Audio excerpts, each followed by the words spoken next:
Inherently Happy, episode 110, A Happy Bully.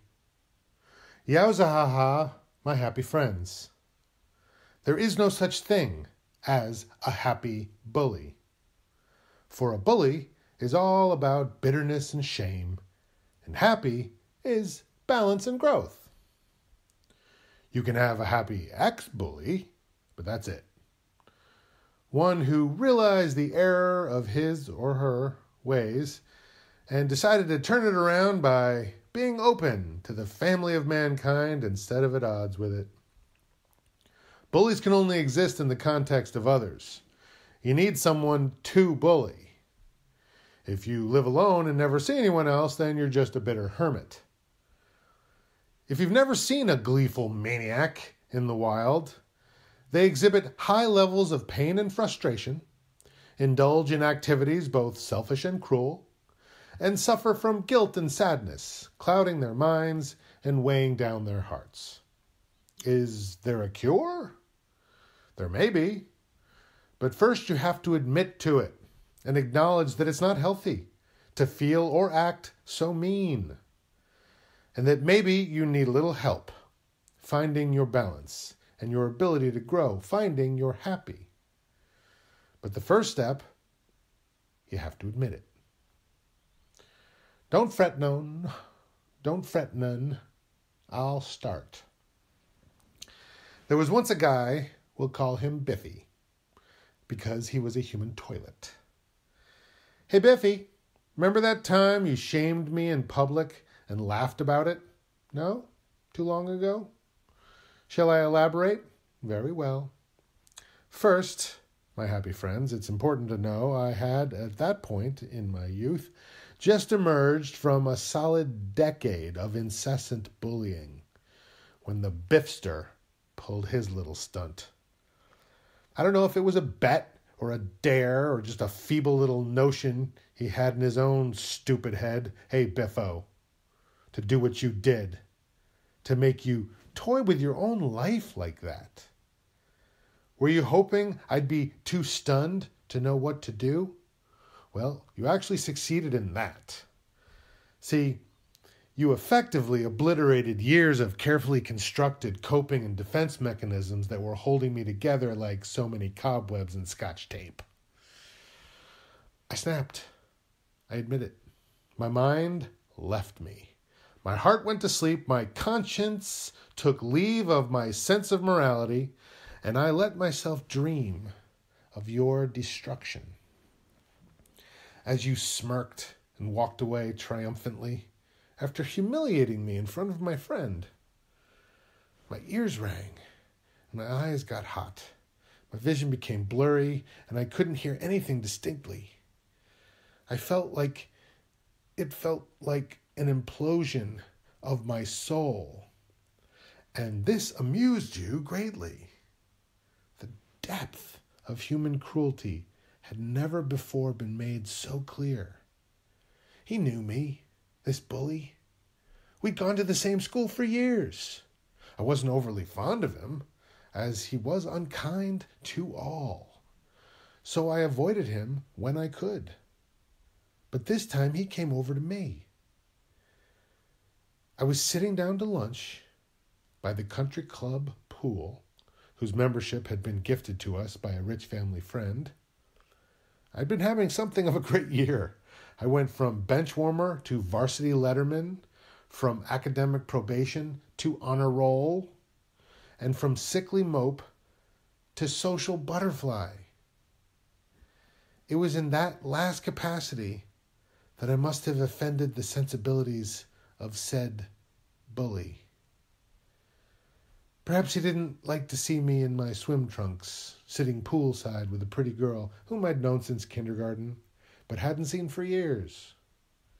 We were hitting it off because I was comfortable in who I was for once. She even noticed the improvement in me. I was having a great time. I could see the bully glaring at me under his prominent brow, grunting to his pack, but I tried to pay him no mind. I'd ordered a tuna melt and was letting it cool as I laughed with my friend at our table. And that's what must have set him off. Another human being enjoying life. Misery demands company. So he got up and came over. I saw him approach. When he was standing by the table, I said hello and called him by his name, something I had never done before, having never spoken to him once in my life. I introduced him to my friend to be polite. He just stood and smirked, then reached for my plate. "Do you want some?" I asked. But he just raised my lunch up, turned the plate over, and dumped my open-faced sandwich into my lap. The cheese was hot on my bare legs. I was in shock. I just stared at him. He smirked and walked away. The world became cold and small. All the warmth and kindness drained away. It didn't matter that I'd improved my outlook or my health or that I'd increased my circle of friends for the first time in years. Nope. I was suddenly that sickly, sad object of ridicule once again. So yeah, I stopped giving a fuck. I snapped. I don't even remember standing up. I was just suddenly moving along after him, observing him, but not really registering that it was a person I was following. He was a thing that I needed to break, to release me from this dissociative fugue state of mindless intent. I caught up to him at the edge of the lap pool as he laughed with his potty. A hand tapped him insistently upon the shoulder. I could only assume that the hand was mine, but it seemed to operate unbidden. The troll turned to look down on me, still laughing, and then turned away again, dismissing me. The hand tapped the shoulder once more, harder this time. It was ignored. And so came the slap. Hard and resounding, even through the t-shirt the troll wore. This caused a rounding turn that was oh so swiftly met by a double-fisted, front-of-shirt grab by what must have been my own hands. And then came the headbutt. It was perfectly timed and placed to bring his mouth and nose into contact with my forehead. Just as I jumped up, at the same time, I pulled him down. The sound of skull on teeth and nose echoed with such a satisfying crunch, and then nothing. The next thing I knew, I was looking at blue sky and clouds. The sun was shining, the birds were singing, and I was myself again. I sat up to a gathered crowd of horrified onlookers. "I'm all right," I assured them, but they weren't looking at me. I looked down, and there was a bully troll beside me with his face in the water. I gave it a jostle with my elbow and knocked a broken tooth loose that sank to the bottom of the pool, trailing blood. It was pretty cool.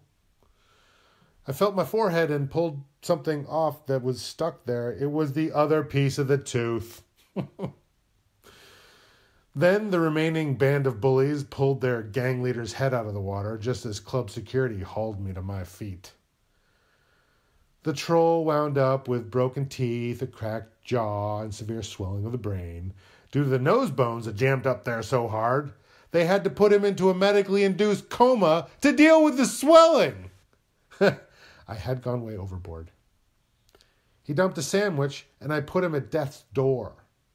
Who was the bully now? If only I had listened to Happy and chosen balance and growth, then none of this would have happened.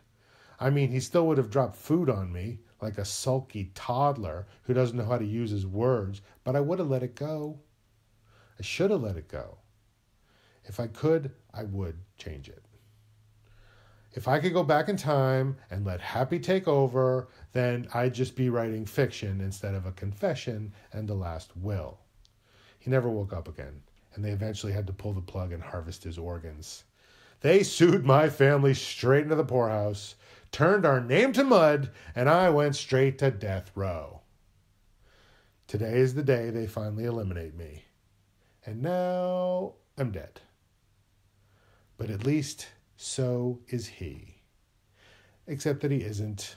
He's alive and thriving somewhere, having spent no time behind bars for his attempt to assassinate my character in public.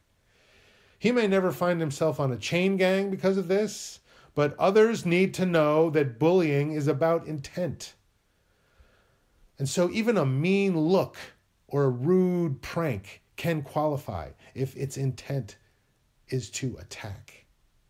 I would never kill someone in real life when writing about them and exposing their crimes is so much more satisfying and fun.